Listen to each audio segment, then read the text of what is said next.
Hello traders, good morning traders. स्वागत है आप सभी का हमारे यूट्यूब चैनल लक्ष्मी कैपिटल पर।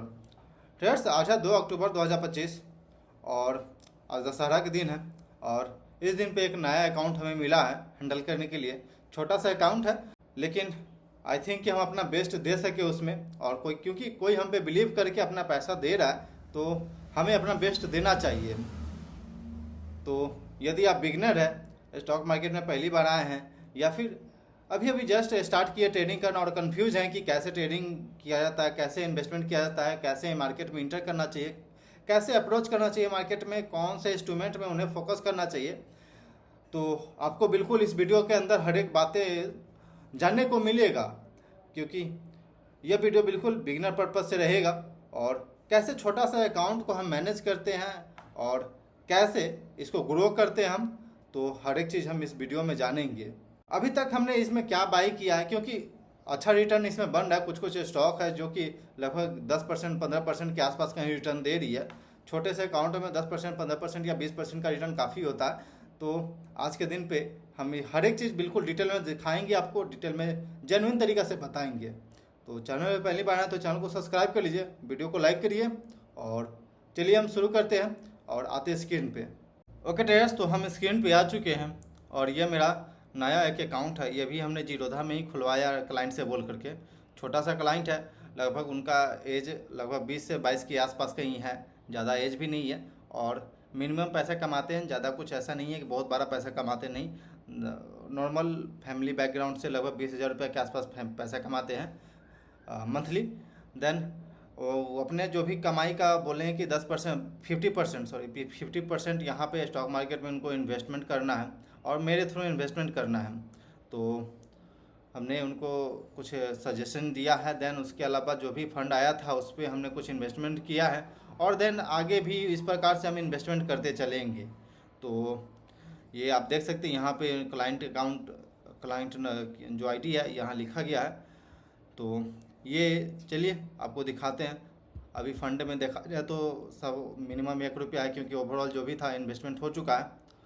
और यहाँ पे अगर होल्डिंग के अंदर आते हैं तो लगभग 36,000 के आसपास कहीं हमने इन्वेस्टमेंट कर लिया है। यहाँ पे 36,000 के पास हमने इन्वेस्टमेंट कर दिया है। इसमें कोई इंट्राडे हम नहीं करेंगे, केवल पोजिशनल मोमेंटम इन्वेस्टिंग और स्विंग ट्रेड वगैरह थोड़ा मोड़ा चलेगा, लेकिन ज़्यादातर मोमेंटम इन्वेस्टिंग पे हम फोकस करेंगे। इन्वेस्टमेंट पर फोकस करना है। 10% पैसे से हो सकता है कि हम आगे जा कर के स्विंग ट्रेड करें, नहीं तो नहीं करेंगे। तो इसे भी हम जिस प्रकार डेली अपडेट देते हैं अपने दूसरे अकाउंट का इस चैनल पे, उसी प्रकार जो मेरा दूसरा अकाउंट है ये इसका हम दूसरे चैनल पे, जो कि मेरा एक और चैनल है स्टॉक मार्केट सिग्नल करके, उस पर हम प्रॉपर इसका भी हम उस पर time to time weekly basis पे अपडेट देते रहेंगे। क्या हम खरीद रहे हैं, कैसे खरीद रहे हैं, कहाँ से निकल रहे हैं, तो हर एक चीज़ हम वहाँ पे अपडेट देंगे। तो आप उस चैनल को सब्सक्राइब नहीं किए तो आपको इस वीडियो के डिस्क्रिप्शन बॉक्स में लिंक मिल जाएगा, आप वहाँ से जा करके सब्सक्राइब कर सकते हो उस चैनल को भी। तो चलिए सबसे आप यहाँ पे आते हैं इन्वेस्टमेंट के पर्पज से। सबसे पहले हमने इसमें गोल्ड बीज डाला था, जो भी पैसा आया था आज से लगभग 1 महीना पहले। क्योंकि आपको दिखाते 1 सेकेंड, चलिए कंसोल में यहाँ पे अकाउंट वैल्यू के आप देखेंगे तो लगभग यहाँ पे 19 अगस्त से इस अकाउंट में पैसा डलना शुरू हुआ। और आज के दिन पे हम लोग यहाँ पे लगभग 36,000 के आसपास आ चुके हैं हम लोग, जैसा कि आप देख रहे हैं यहाँ पे। पहले कुछ दिन तक ये ऐसा ही रहा, क्योंकि कोई भी नया व्यक्ति अगर आता है स्टॉक मार्केट में जहाँ पे उनके बारे में कोई नॉलेज ही नहीं हो, तो कई बार उनको डर लगता है कि भाई कहीं लॉस हो जाएगा पैसा, क्योंकि हार्ड अर्न मनी है, बहुत मेहनत से कमाया गया पैसा है। तो उनको इस चीज़ पे धीरे धीरे बिलीव आता है। तो इसी वजह से वो धीरे धीरे करके अपना डाल रहे थे अकाउंट में फंड, और इसे हम मैनेज करने के लिए बोले कि नहीं नहीं कोई दिक्कत नहीं है, छोटा मोटा। देन उसके बाद से ये अपना परफॉर्मेंस दिखाया जब हमने बोला कि भाई गोल्ड में इतना अच्छा रिटर्न दिख रहा है। देन इसके अलावा आप देखेंगे तो हम यहाँ पे इक्विटी एक V2 है। देन इसके अलावा इक्विटी मेरे पास स्टील कास्ट है, आदित्य विजन है। देन उसके अलावा ETFs है, मोस्ट ऑफ द जो है ETFs है। और इसमें ETFs में निफ्टी बीज है, मिड कैप है और स्मॉल कैप है। तो Nifty, mid cap, small cap, ये कोशिश रहेगा कि आगे हम जब भी फंड आए तो हम इसमें कुछ ना कुछ पर्सन ऐड करते चलेंगे। उस फंड का 5% हो या फिर 10% हो, हम इस तीनों में कोशिश रहेगा कि हम ऐड करें, क्योंकि ये कभी भी मार्केट में अगर मार्केट अपसाइड की ओर जाता है या फिर डाउन साइड की ओर आता है, तो मोस्ट ऑफ दी जो होता है कि large cap sector sectoral wise जो मूवमेंट जो होती है वो हम कैप्चर करने का कोशिश करते हैं। यानी कि अगर स्पेसिफिक हम मान लीजिए कोई स्टॉक के पीछे भाग रहे हैं, तो वहाँ पे जो ही नहीं कि वो स्टॉक परफॉर्म करेगा, लेकिन हर बार कोई नया रैली अगर आती है मार्केट में, नया मूवमेंट आती है, नया अपसाइड का मूवमेंट देखने को मिलता है, तो वहाँ पे कोई ना कोई लीडर बन के आता है। तो हमको पता नहीं होता है कौन लीडर बन के आएगा, लेकिन इतना पता है कि स्मॉल कैप चलेगा, मिड कैप चलेगा, लार्ज कैप चलेगा। तो बस मेरा यही थिंकिंग है और उसी के थिंकिंग से हमने इसमें ऐड करना शुरू कर दिया है। तो ज़्यादा नहीं, लेकिन इसमें 4000, इसमें भी 4000 और इसमें 3000 कहीं ऐड हुआ है। देन इसके अलावा मेटल जो मेरा RS के थ्रू और 50 मूविंग एवरेज लगा करके जो हम एनालिसिस करते हैं वीकली बेसिस पे, बिल्कुल उसी के हिसाब से हम सेक्टर भी डालते हैं। यानी कि मेटल सेक्टर आगे उसमें RS का स्ट्रॉन्ग पॉजिटिव दिख रहा था। देन उसके अलावा 50 मूविंग एवरेज के ऊपर दिख रहा था, तो मेटल सेक्टर और PSU बैंक, और उसके अलावा बैंक बीज। तो बैंक में तो अभी हम बिल्कुल रोक दिए क्योंकि बैंक अभी थोड़ा सा वीक दिख रहा है। उसके अलावा बैंक बीज यानी PSU बैंक जो है वो काफ़ी स्ट्रॉन्ग दिख रहा है, तो हम PSU बैंक की तरफ ज़्यादा रुख मेरा रहा है और PSU बैंक में मेरा इन्वेस्टमेंट लगभग ये हो चुका है। तो आपको पहले कंसोल की तरफ चलते हैं, देन वहाँ पे आपको दिखेगा परसेंटेज वाइज। तो यहाँ पे आप परसेंटेज वाइज देख सकते हैं पोर्टफोलियो का। लगभग ये ETFs के अंदर 66% रिटेल जो इक्विटी है मेरा, वो उसमें 27%, सॉफ्टवेयर और जो HCL टेक्नोलॉजी का स्टॉक हमने 3%, देन इंजीनियरिंग सेक्टर के अंदर है 2%। इस प्रकार से पोर्टफोलियो आगे बनता जाएगा। अब यहाँ पे आप देख सकते हैं और धीरे धीरे ये अब आई थिंक कि V2 काफ़ी अच्छा रिटर्न दे रहा है यहाँ पे लगभग, क्योंकि इसे परसेंटेज वाइज देखा जाए तो गोल्ड बीज तो ज़्यादा रिटर्न दे रहा है, लेकिन V2 अभी जस्ट हमने 2 दिन पहले इंटर किया था। मेरा प्लानिंग ये है V2 या फिर कोई इक्विटी को लेने का कि जिस स्टॉक के अंदर में सेल्स ग्रो कर रहा हो, प्रॉफिट ग्रो कर रहा हो, EPS बढ़ रहा हो, फंडामेंटली स्ट्रांग हो, तो हमें उस कंपनी के अंदर मोमेंटम इन्वेस्टिंग करना है। देन अगर मान लीजिए किसी दिन किसी क्वार्टर में उसका सेल्स डाउन हो गया, प्रॉफिट डाउन हो गया, तो हम वहाँ से उस स्टॉक को बेच करके निकलने वाले हैं। बस ये बात है।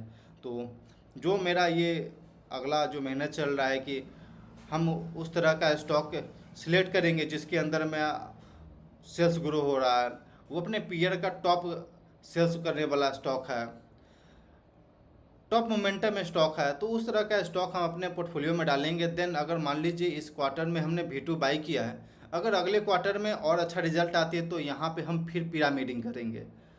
देन उसके अलावा अगले क्वार्टर में वापस से रिजल्ट अच्छा आता है तो फिर हम वापस पिरामिडिंग करेंगे। देन उसके बीच में हम बिल्कुल रुकेंगे, ठीक है।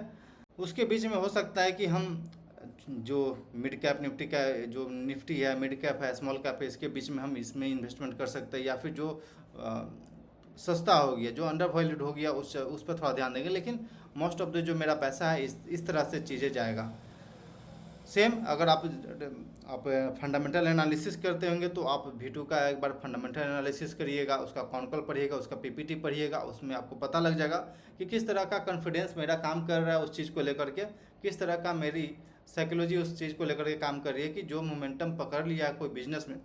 यानी कि मेनली मेरा फोकस रहेगा कि जो हम गलती अपने अकाउंट में, जो मेरा मेन अकाउंट है, हमने उसमें पहले जो गलती किया है उस गलती को नहीं दोहराना है। क्योंकि बिगिनर इस वीडियो को देख रहे हैं तो लर्निंग करना चाहिए कि हमने जो उस अकाउंट में गलती किया है कि कहीं पे भी अनाप शनाप कोई भी स्टॉक हम खरीद लिए और आज के दिन पे वो माइनस में चल रहा बहुत ज़्यादा, तो वहाँ पे अंडर परफॉर्म कर रहे हैं मेरा पोर्टफोलियो लगभग।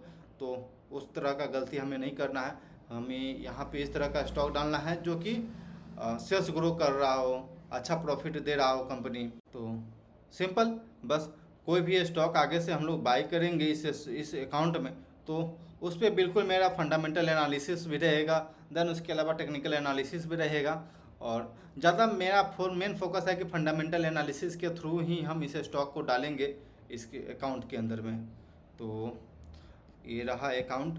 और छोटा सा अकाउंट है अभी फ़िलहाल, लेकिन धीरे धीरे ये आई थिंक ये ग्रो करना चाहिए। मेरे क्लाइंट के थ्रू बोला गया है कि भाई हम लोग अपने जो भी कमाई हम उसका 50% इस अपने इन्वेस्टमेंट के अंदर डालेंगे। तो आई थिंक कि अगले महीने से वो भी डालें और अच्छा हम इसको मैनेज कर पाए। तो आप ये देख सकते हैं, ये अकाउंट है छोटा सा। तो चलिए अब फेस टू फेस थोड़ा बातें कर लें कि कैसे मेरा थिंकिंग चल रहा है इस अकाउंट के बारे में, क्या थिंकिंग है मेरा और क्या एक्टिविटी रहेगा, इसके ऊपर हम बातें कर लेते हैं थोड़ा सा। तो ट्रेडर्स आई थिंक कि आपने ये भी अकाउंट देखा, बिल्कुल छोटा है लेकिन ठीक है, जो भी है से छोटा से ही शुरुआत होती है बड़ा के लिए। तो छोटा से ही हम शुरुआत की है और आई थिंक कि देखते हैं क्या होती है। बस इस अकाउंट को दिखाने का मेन मकसद ये था कि कोई भी बिगिनर अगर मार्केट में आए तो इस तरह से अपने अकाउंट को मैनेज करे कि यार मार्केट से आउट ना हो, क्योंकि मेन है कि मार्केट में टिकना, मेन है इस गेम में पिच पे टिकना। बस सिंपल सी बात ये है। तो आपको टिकने का कैसे टिकना है इस पिच पे ये जानना बहुत ज़रूरी है। तो उसका सिंपल सा रूल है कि पहले अपना बेस बनाइए। बेस अगर मजबूत हो, जैसे कोई पेड़ होता है उसका रूट अगर बरियार होगा तो पेड़ टिकेगा, बहुत लंबा चलेगा और खड़ा रहेगा। तो सेम उसी प्रकार मेरा यही बेस रहता है कि मार्केट में कोई भी नया इन्वेस्टर आए, कोई भी ट्रेडर आए तो उन्हें अपना पहले बेस बनाना चाहिए। जो भी छोटा हो, छोटा छोटा इन्वेस्टमेंट ही करके आज ये अकाउंट 40 हज़ार का बन गया है। छोटा छोटा इन्वेस्टमेंट करके ही मेरा अकाउंट लगभग 2 लाख का बन गया। तो उस छोटे पर ही ध्यान देना है, उस छोटे को ही कैप्चर करना, उस छोटे को ही बिल्ड करना है। तो एक बेस बन जाएगा जब ना आप जब अपना बेस बना लेंगे, उसमें आप प्रॉपर लर्निंग करेंगे, प्रॉपर आप जानेंगे कि कहाँ गलती हो रही है, क्या सही करना चाहिए हमें, अपने अंदर का बिहेवियर आप समझेंगे, अपने अंदर की माइंडसेट को समझेंगे और आपका माइंडसेट इस तरह का बनता जाएगा धीरे धीरे प्रैक्टिस के थ्रू कि आप मार्केट में टिकते जाएंगे, आपसे गलतियां कम होगी। तो तब जाकर के आप मार्केट में टिकेंगे। नहीं तो आप दूसरों जैसे दिखाता है कि भाई आज हमने 20% हर एक महीने 20% 50%, अभी जस्ट एक क्या बोलते हैं, अभी जस्ट एक चल रहा था ब्रॉडकास्ट के जो डाउन हो गया, अभी फिर डिलीट कर दिया गया, उसमें कोई क्लेम कर रहा था 20% 25% का मंथली रिटर्न हम कमा रहे। तो इस चीज़ से बचना होगा, क्योंकि आप देख सकते हैं यहाँ पे मेरा अकाउंट है और जो कि जेन्युइन तरीका से हम दिखा रहे हैं।